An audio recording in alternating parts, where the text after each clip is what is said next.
welcome to Black City Coffee. My name is Meg Levu, and I'm going to show you how I make coffee. Let's get started. I do the Aeropress, which I'll talk about, and then I actually do pour over as well. But we can't do pour over because I actually don't have any filters, so let's just put that away. I ran out of filters. So we're just gonna brew coffee my favorite way, which is through the Aeropress. So we have a couple of items here that I want to walk you through, and this is my home kit, what I use on the daily, except for this. I don't use this on the daily, and I'll explain why. I have a gooseneck kettle, and the reason is for this gooseneck thing right here, and that gives you the maximum control of your pouring.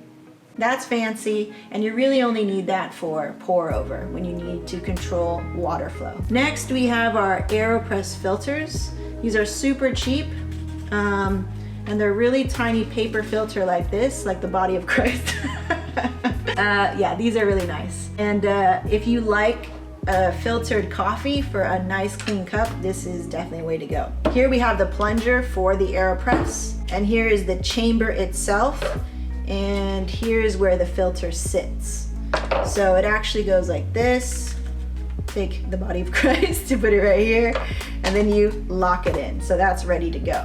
And then lastly, we have this very cool thing. And I don't use this on the daily because I have the luxury of an electric grinder, but this is great to have anyway, just when you want to take your time with coffee, and even bring it on any trips that you go to, so you always know you're gonna have really good coffee waiting for you in your hotel room. Thing with this, it's super affordable. It's like 30 bucks on Amazon. And what's cool about this is, in terms of upgrading and having the best quality coffee that you can have, you want to, you want to upgrade your grinder. There's a lot of blade grinders out there. They're not going to produce a consistent grind. And if you're not producing a consistent grind, you're not extracting the most from your coffee, and it's not going to be, you're not getting what you paid for, essentially. So the thing about this, it's the next best thing into upgrading your grinder if you don't want to spend like $100. So what I have in here is a canonical burr grinder, and you'll see what that's like. And you can grind at least 2 cups in here. So this is great when you go away on trips, you go camping, it's really nice. And then lastly, we have this very special spoon. You don't need this, but it's basically 2 tablespoons already measured out, or 10 grams. And basically it's 10 grams of coffee per cup. Where's my cup? Okay, while Chi graciously gets my cup, I'll tell you a little story about this spoon. So we were visiting the Starbucks Reserve, and I'm not a fan of Starbucks coffee because it's like burnt to hell.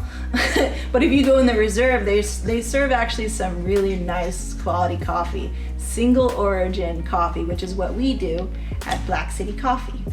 And of course, you need a coffee cup. This is my favorite, gifted to me by our good friend Nathan from Bodhi Leaf, and I'm a big fan of Bodhi Leaf. It's where I actually source all of my beans right now. All right, so I've introduced to you my coffee kit that I usually use, except for this. I use this when I want to be like what Hovik says, more mindful about coffee. Oh, and I need coffee beans.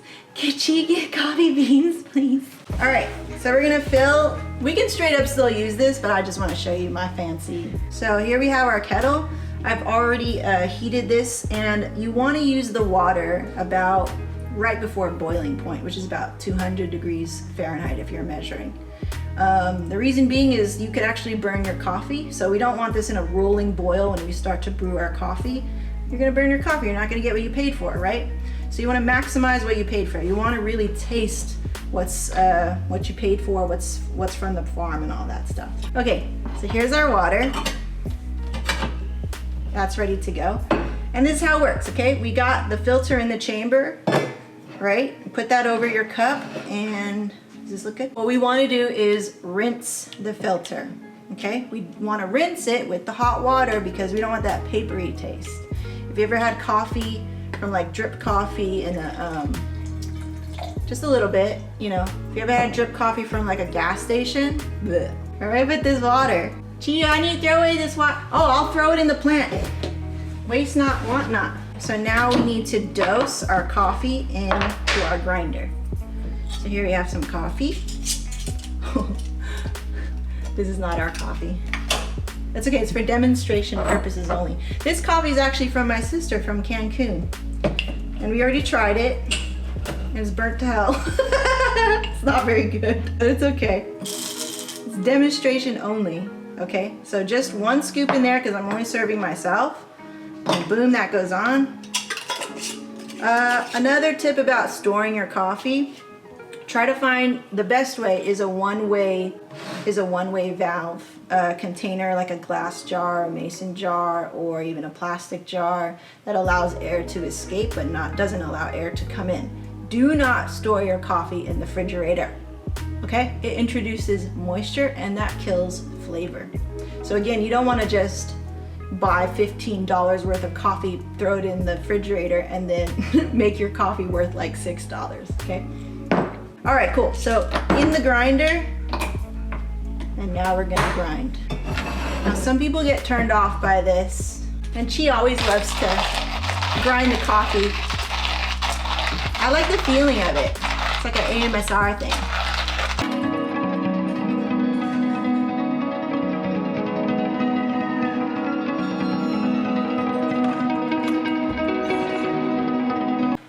Nice and smooth, you're all done, okay? So here we go. I give it a little tappy. And if I look at the grind, it's not the most consistent, but it's pretty dang good. It smells good. Okay, so this goes into the chamber. Whoop. Easy. Next, we're just gonna fill this to the top. My cup is about as big as this chamber is. So if your cup is smaller than mine, which is it's 12 ounces, 12-ounce cup, you may want to, pick and choose a line where you want to fill this up. I can fill this probably up all the way to the top. Okay, so here we go.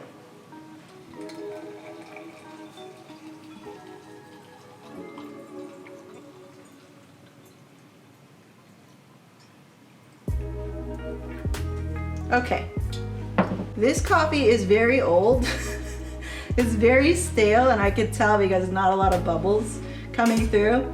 But it was souvenir from Jenna from Cancun, so it's the thought that counts, okay?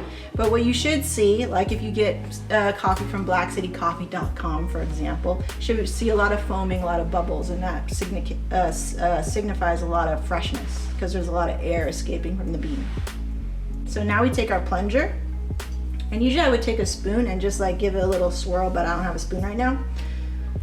And then we just evenly apply pressure and plunge all the way down.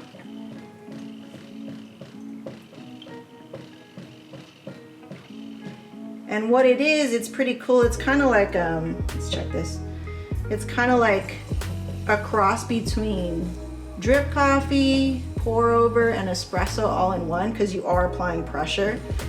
And then you are left with a coffee puck at the end for the cleanup, and it's super easy cleanup. And that's why I really like it too, because things like French press or pour over are just a little bit more stuff to deal with. For at the end of this, I'm left with a very clean cup, and then even my brewer is very clean after. So for cleanup, you twist this after it's cooled down. It should be a little like piping hot. And then you go right over the trash can, push this thing all the way through, it pops out, and you'll see that coffee puck left. Okay, like that. And there you go. A clean cup of coffee. So now we're gonna try it, even though it's not my coffee.